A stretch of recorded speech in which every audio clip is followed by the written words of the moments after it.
Hello, my name is Ian, and today I'm flying United Airlines from Houston Intercontinental Airport to Fort Myers, Florida. Join me on my roughly 2-hour journey on board United's narrow-body workhorse, the Boeing 737-800.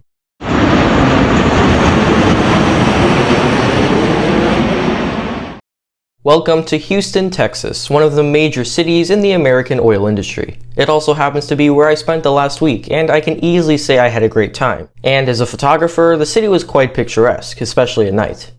Although after a week, I was ready to head back. So after a night's stay at the airport hotel, I would highly recommend ordering the Texas burger at the restaurant in the lobby, by the way, we took a short walk to our concourse. After spending an hour in line for the TSA checkpoint, we took a jog and managed to thankfully catch our flight, which had to of course be on the other side of the terminal. Welcome to Gate Echo 24, our host for the next 30 minutes. Just out the window, I caught a quick glimpse of our aircraft for today. This United Airlines Boeing 737-800, registered November 77258, will be flying us on our roughly 860-mile journey from IAH to RSW.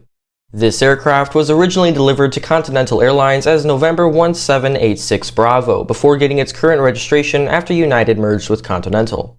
After scanning my boarding pass, I made my way down the jet bridge and onto the aircraft, where I was greeted by the crew. Let's settle into our window seat 23F, which has a perfect view of the wing and its components such as the flaps and spoilers.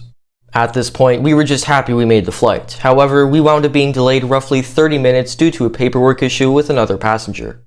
I don't mind, however, because it gives me time to provide you with a seat tour. This standard United Economy seat is equipped with an in-flight entertainment system, a top seat back storage for the safety card and such, and of course the tray table. The tray table can be released, pulled down, and extended to fit over your lap. Just below the tray table is the actual seat back pocket. Legroom was limited, but it was overall pretty comfortable. However, being 6 feet tall, I could barely squeeze my hand in between my knee and the seat in front of me. And looking up, you'll see each passenger's individual air vents and lights, along with cabin crew call buttons. Seating 150 passengers, United's Economy and Economy Plus seats are in the standard 3-3 configuration on the Boeing 737, which is typical for most airlines' narrow-body economy cabins. Let's quickly go over the IFES, or the In-Flight Entertainment System. United's IFES is hosted by DirecTV, which is nice since it gives you access to live television channels. The controls for said system can be found on the armrest to your left, which is already a problem if you're sitting next to a stranger since it could cause a dispute over personal space. I also noticed that the buttons require a firm push, but they and the IFES in general get the job done, and that's what matters most, especially on transcontinental flights. Next to the remote is the button to recline your seat, which is directly behind where you would plug in the complimentary earbuds the crew hands out prior to departure. Finally, after some patience, we were pushing back and we're officially on our way at around 10 a.m. Central Time.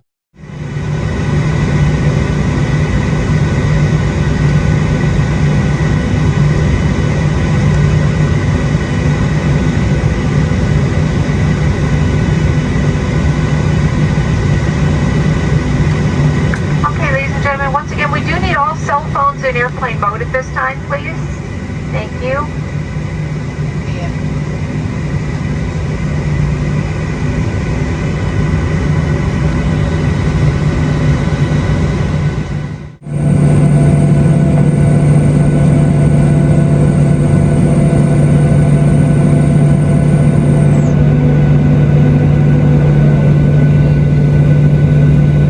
Following some flap and spoiler action, we made our way to the runway, passing United's half of the airport, which is reserved for their mainline operations.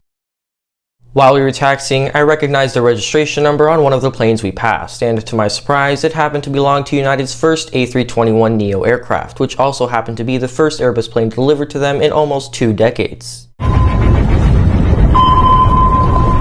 I actually made a video covering everything you should know about this next generation plane, so if you're interested in that, I'll be linking it in the description.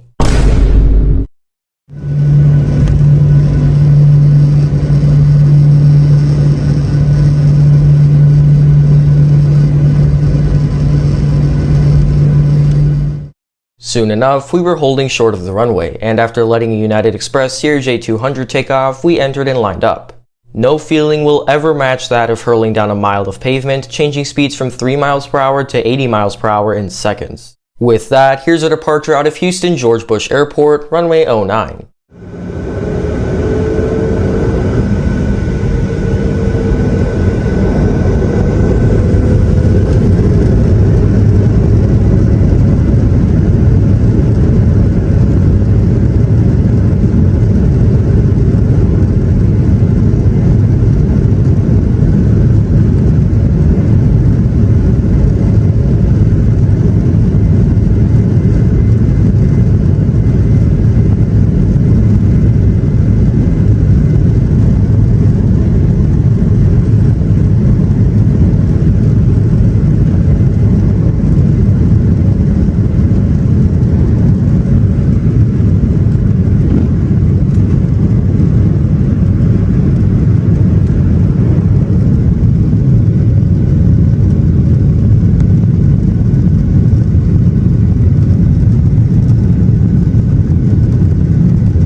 Throughout the duration of our flight, we will be able to see the flaps, spoilers, speed brakes, and aileron components actively move around, which is a definite benefit of my seat. Speaking of my seat, let's take a look at the trinkets in that seatback storage space I talked about. Firstly, we have the safety card for our 737-800 aircraft and its younger brother, the 737-900. There's also an air sickness bag, and the new Hemisphere magazine, which includes the menu for the in-flight snack service.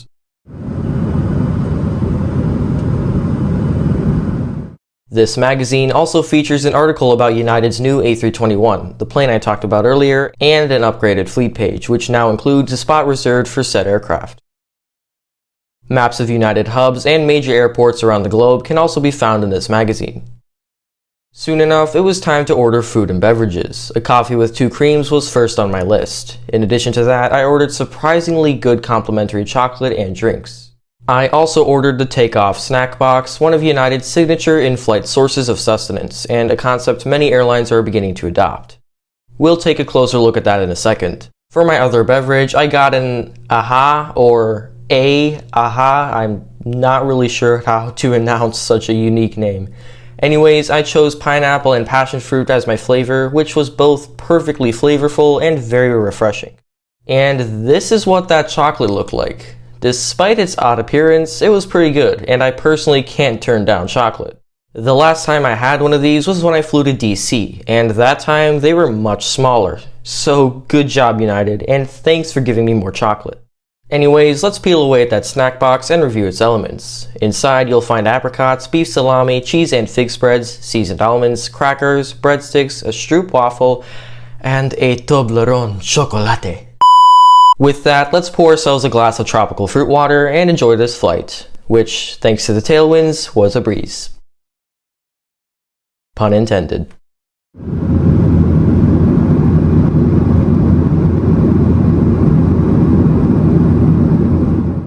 That Gouda cheese and fig spread was dangerous and were the first items polished off. And the stroop waffle was simply adorable. Going back to the seat, there's something I forgot to mention. The standard and economy plus seats on this aircraft feature adjustable headrests, as shown here, and have a firmly plush texture on the back and bottom, which doesn't make it first class, but it's pretty comfortable for economy. Sooner than later, the seatbelt sign came on and we began our initial descent. I used this time to enjoy my remaining glass of Ahaha and turned on my favorite show while the west coast of Florida came into view. Here we bleed some airspeed, as well as get to enjoy one last deployment of the flaps into TO config, followed by the final landing configuration. We managed to catch a glimpse of Fort Myers Beach, which is basically a massive island beach town connected to the mainland via a handful of bridges. Following a subtle bank to the left, we align ourselves to one of the 2 headings of Southwest Florida International Airport's single runway. Shortly afterwards, we're on final approach. With that, here's our arrival into Swiftwell International, runway 06.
I always love taking the perfect function of beautiful machinery at work when landing, which was represented perfectly with my ideal view of the flaps and spoilers. Aside from a pretty good landing, we also caught yet another of United's new A321s holding short, along with a few other planes. Once we veered off the runway, we began our quick taxi to gate Charlie 5, which is promptly followed by us pulling into the ramp next to another United 737-800.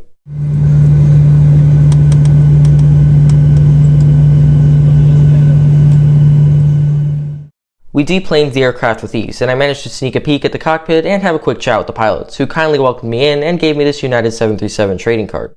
So here's a quick recap. The food and beverage services were perfect for this flight. The seats were comfortable, although I think they need a little extra legroom, and the crew was very kind, so overall I had a great flight. Anyways, that was my experience flying from the Lone Star State to the Sunshine State aboard United Airlines' Boeing 737-800. As always, thank you very much for watching, and until our next journey, fly safe.